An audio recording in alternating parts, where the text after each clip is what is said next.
This video will be all about capacitors. A capacitor, in simple terms, consists of two plates separated by something called a dielectric. Let's check out a circuit. Here's our capacitor circuit.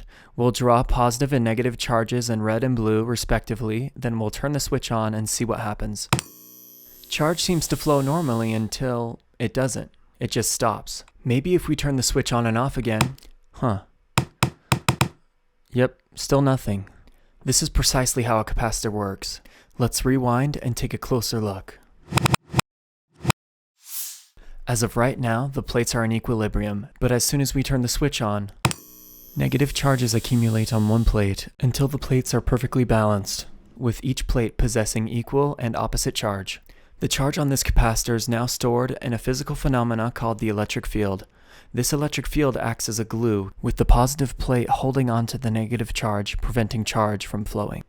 In fact, we can take the capacitor out of the circuit, and idealistically, it would never lose its charge. This brings us to our first equation. Charge is equal to capacitance times voltage.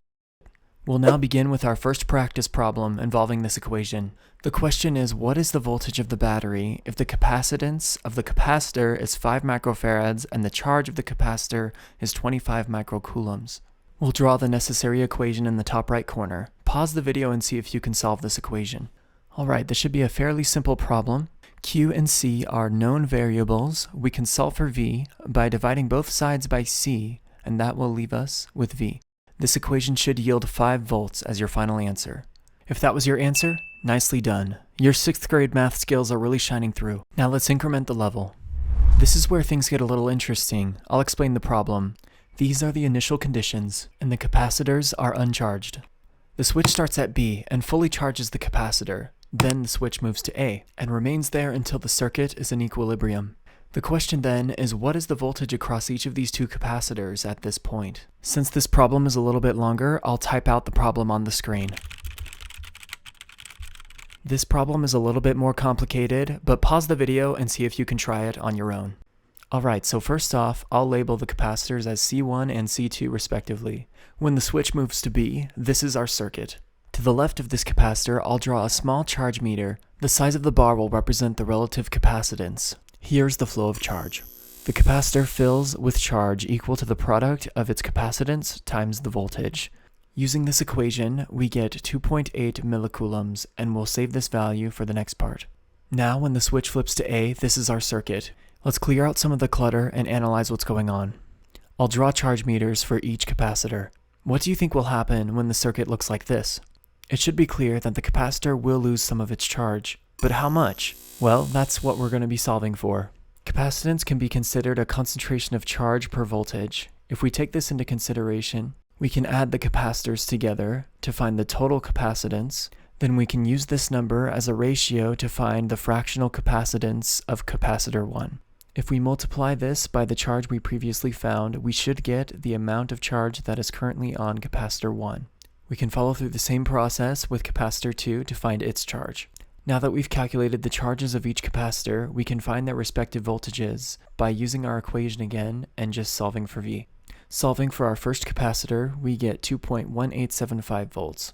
Doing the same for the second capacitor, we also get 2.1875 volts. If this is the answer you got, great job, you've completed level 1. Now let's increment the level. This problem looks similar, but it is slightly different. We'll need 2 more equations to solve this one. The first deals with capacitors in parallel. I'll draw a circuit diagram and model the flow of charge. As can be seen, both capacitors fill to their maximum charge. This happens no matter the size of the capacitance, whether one is bigger or smaller. Therefore, the total capacitance in a parallel circuit can be calculated simply by the summation of the capacitances. The second equation deals with capacitors in series. You might recognize these equations as those used to calculate total resistance, only their format is oppositely used for parallel and series circuits. I'll draw a series circuit with capacitors and do the same as before. The flow of charge stops before the capacitors reach their full capacity. This is because the capacitors impede one another. Total capacitance in a series circuit will never exceed the smallest capacitor in the circuit.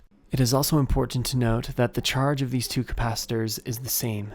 Let's move back to the problem at hand. The task is to find the voltage across these two sets of points. I'll put the prompt back on the screen as well as the equations you'll be using. Pause the video and see if you can solve this problem on your own. First, we'll start with the parallel circuit. That's these two capacitors. We'll use this equation and add the two capacitors together. Next, we'll simplify the series circuit. When we plug these values into our equation, we should get 1000 microfarads. Now that our circuit is simplified, you'll notice that C1 and C2 are the same C1 and C2 that we had for the last problem. Thankfully, we already calculated the voltage across these two sets of points. Therefore, our answer will be the same as it was in the last problem. If you've made it this far, congratulations on completing level 2.